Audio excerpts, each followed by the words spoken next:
But you have to get out and vote. We are creating the greatest red wave in the history of our country. Oh, it's been amazing. We'll talk about it in a little while. I want to get some of the little introductions and introductory things out. But we have to talk about what's going on in our country with the big tech. You know the power of big tech? They're incredible. They're incredible. No. I heard about the power for a long time, the power of big tech. I heard about it 4 years ago. Sir, big tech is against you. They're tremendously powerful. You can't beat them. Then we had the election, we won. I said, oh, how did that happen? And the fake news media, 94% of the stories about us are negative. Think of it. Think of it. 64% of the stories about Sleepy Joe are positive. How the hell do you have a positive story about this guy? How do you have a positive story about him? This election is a choice between my plan to deliver historic, and you know what this is going to be, right? Historic. This is historic prosperity. Another major tax cut to go along with the biggest tax cut in the history of our country. And record job growth. And Joe Biden's plan is to deliver punishing lockdowns. He's going to lock you down. And Florida's all opened up. You have a great governor. Did he speak too long today or not? No? No, I watched him on the plane. I said, oh, look, there's Ron. You know, they have the little thing in the box. I said, oh, look, there's Ron. He's speaking. He looked like he was up there a long time. No? She's saying yes. He's a great governor. You have a great governor. He's a great guy.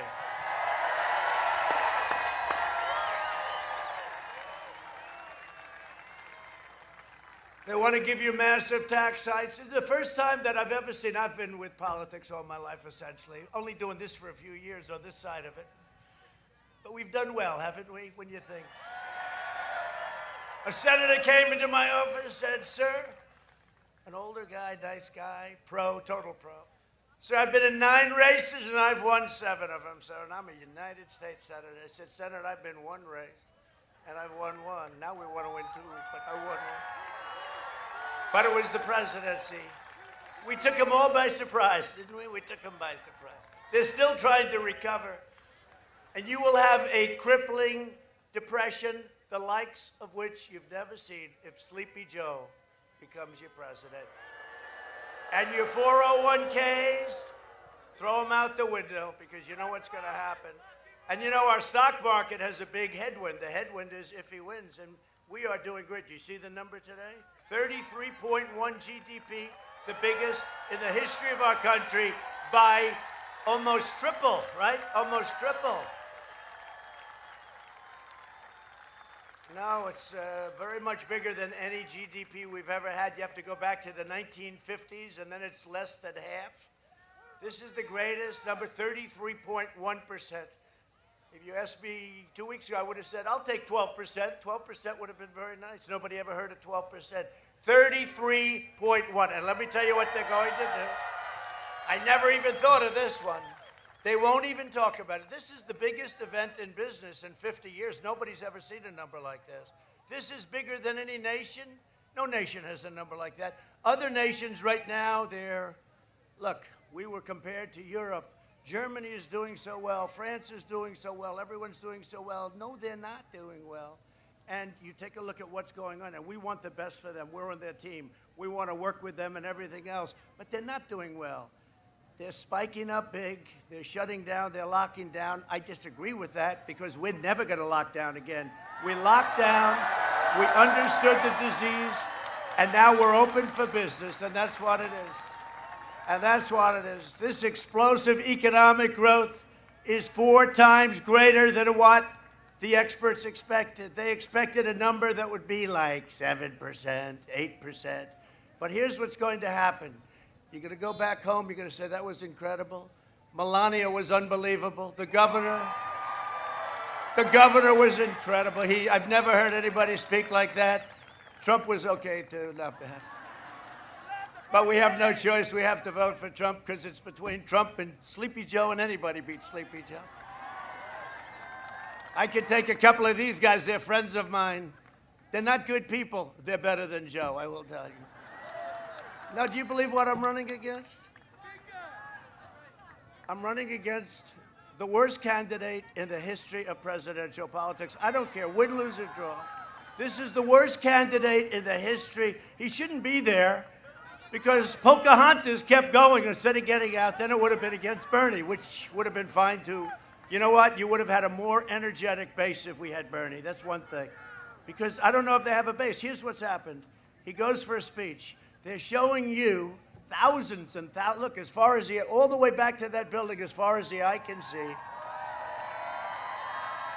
And Biden is leaving his basement today. He took the lid off. You know what he does? He takes the lid off, runs to the closest part of Delaware, like if he can get a little piece of Pennsylvania. People in Pennsylvania are wise to him. They know all about his no fracking, no fracking, no fracking. Then he gets to Pennsylvania. He learns it's 1 million jobs.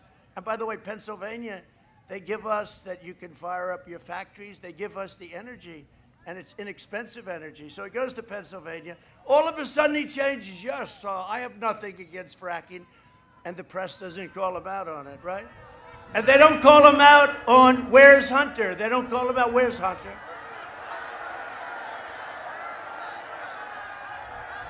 Where's Hunter? Is Hunter in the crowd? They don't call him out. They don't call him out on where's Hunter.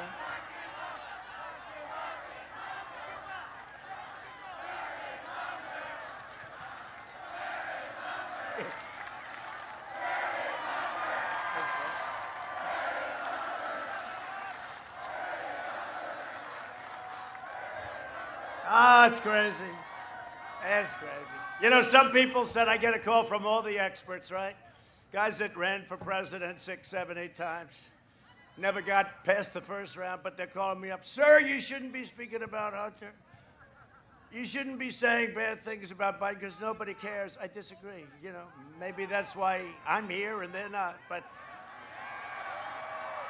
they say, talk about your economic success.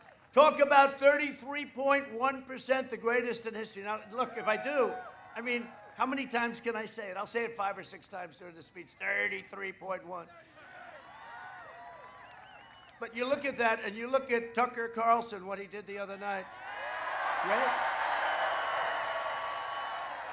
Great. And followed up by Sean, and followed up by Laura, and the next day, nothing at all, right? Nothing.